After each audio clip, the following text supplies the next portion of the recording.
By the time the king arrived in Akite, he already knew the truth. What he did not know was how far that truth had spread, or what it would cost to set it right. Akite held his breath. The compound of the village head had grown unusually quiet. Kabiyesi sat upon the woven mat offered to him, his presence heavy in the air, while the elders of Akite waited with careful stillness. The king of Oyo had arrived without drums, without ceremony, and that alone meant the matter before them was not ordinary. Moments earlier, a messenger had been sent with a simple instruction. The village head requests Akinwale's presence. Nothing more had been said. Now, footsteps sounded in the yard. Akinwale entered the compound alone. The moment he saw Kabiyesi, surprise crossed his face before he quickly bowed. "My king!" Kabiyesi inclined his head slightly. "Rise." Akinwale obeyed, though unease had already settled in his chest. A king did not travel this far for small matters. Kabiyesi spoke calmly. "We have heard that a young man in this village collapsed 3 days ago." Akinwale nodded. "Yes, Kabiyesi." "Your son?" "Yes, Kabiyesi." Kabiyesi studied him. "My own son in Oyo fell at that exact hour." The words settled into the room. Akinwale frowned slightly. Kabiyesi continued, "Take me to the boy." Akinwale bowed. "As you wish, Your Highness." The walk to Akinwale's compound was short. Word had already begun to ripple through the village. Men stepped aside quietly. Women watched from their doorways. Children stared openly as the king of Oyo passed. Akinwale led them through the narrow gate of his compound. Inside, the air was different. Concern lived there. Under the shaded veranda, Ayomide lay upon a woven mat. A damp cloth rested across his chest. His breathing was steady but weak. Beside him sat his mother, gently wiping his forehead. She looked up when the footsteps entered the yard, then froze, not because of the guards, not because of the elders, but because the king of Oyo had just stepped into her home. Kabiyesi lifted a hand gently. "Remain, please." His eyes had already moved to the young man on the mat. Ayomide turned his head weakly toward the voices. For a moment, the courtyard seemed to shrink. Kabiyesi felt something tighten inside him. The resemblance was unmistakable. The same line of the jaw, the same calm weight in the eyes, but resemblance alone was not proof. Kabiyesi turned to Akinwale. "You say he collapsed 3 days ago?" "Yes, Your Highness." "At the hour when the sun was lowering?" "Yes, Kabiyesi." Kabiyesi looked again at the boy. Then he asked quietly, "Does the boy carry any birthmark?"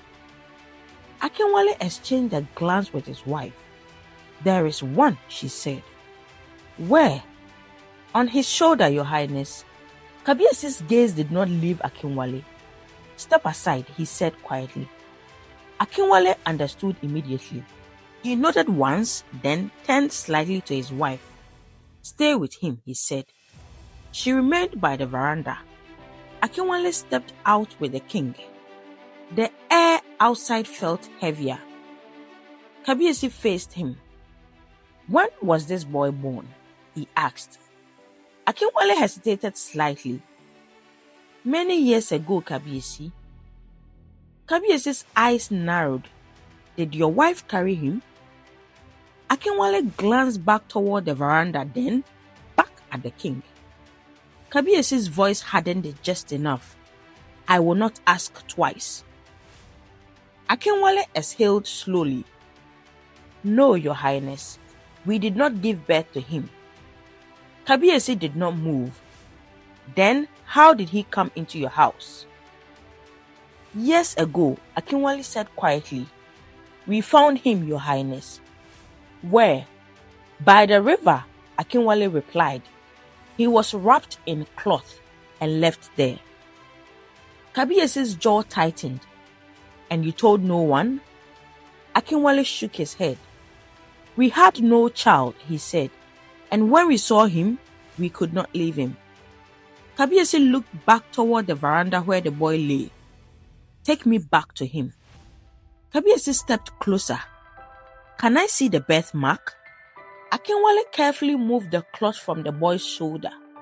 For a moment, no one spoke. Then the mark revealed itself, a half moon, clear against the skin, exactly as the queen had described.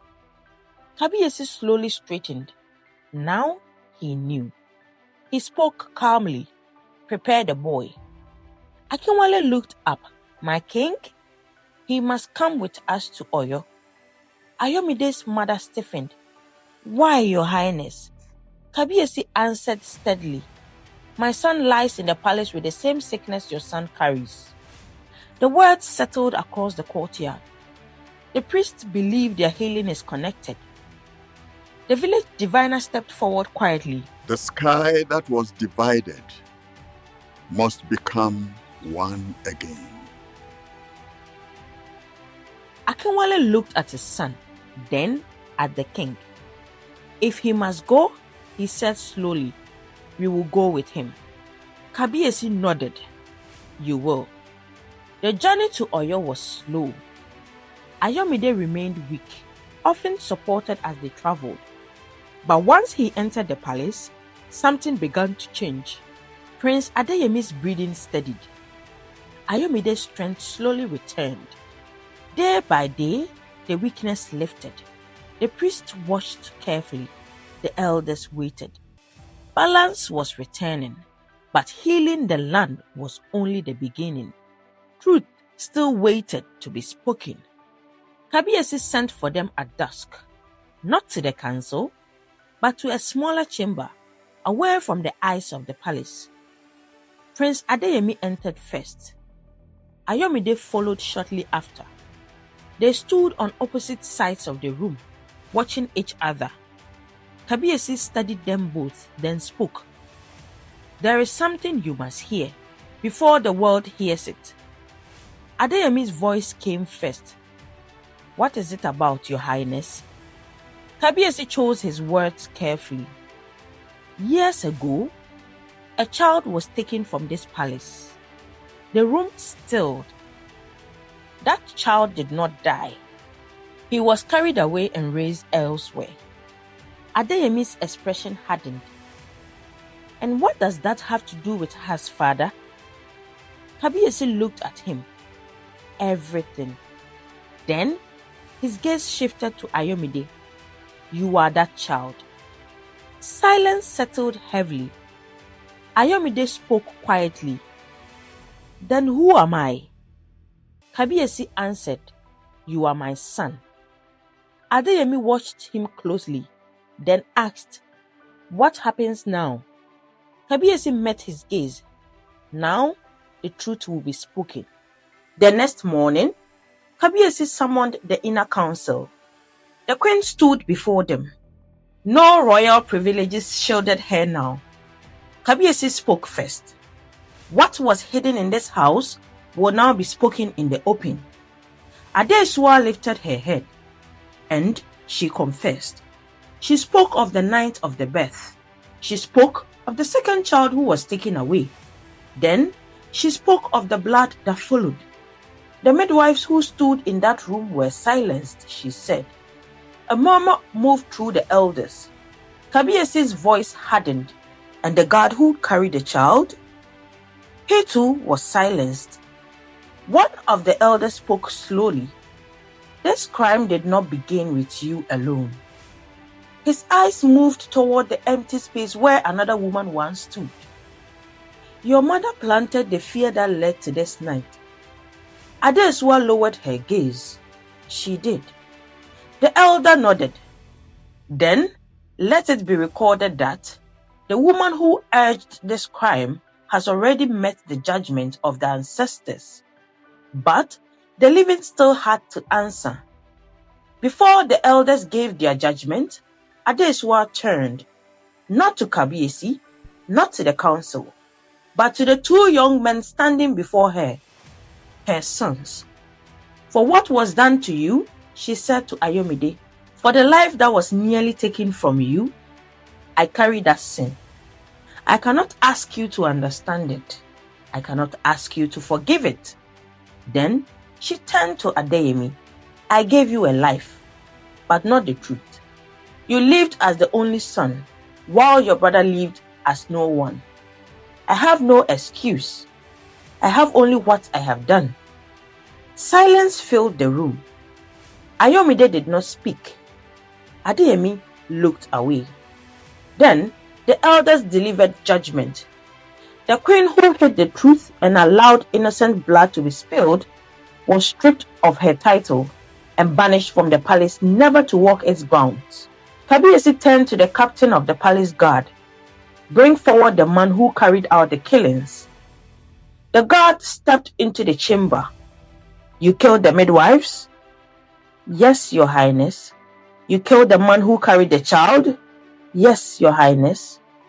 The elders spoke among themselves. Then the judgment was given. The guard who spilled innocent blood to protect the lie would face execution under the law of Oyo. The chief priest then spoke. The man who carried the child into the forest chose mercy instead of murder. Kabiyesi nodded. Let his name be remembered. The future of Oyo lives because he refused to kill an innocent child. At dawn the next day, the two young men were brought before the shrine. The chief priest cast the cowries 3 times. Then he spoke. What was born together was forced apart. The land suffered because of it. But the gods restore what men divide. He called the twins forward. Adeyemi on one side, Ayomide on the other. From this day forward, the blood of these two houses will no longer walk separate paths.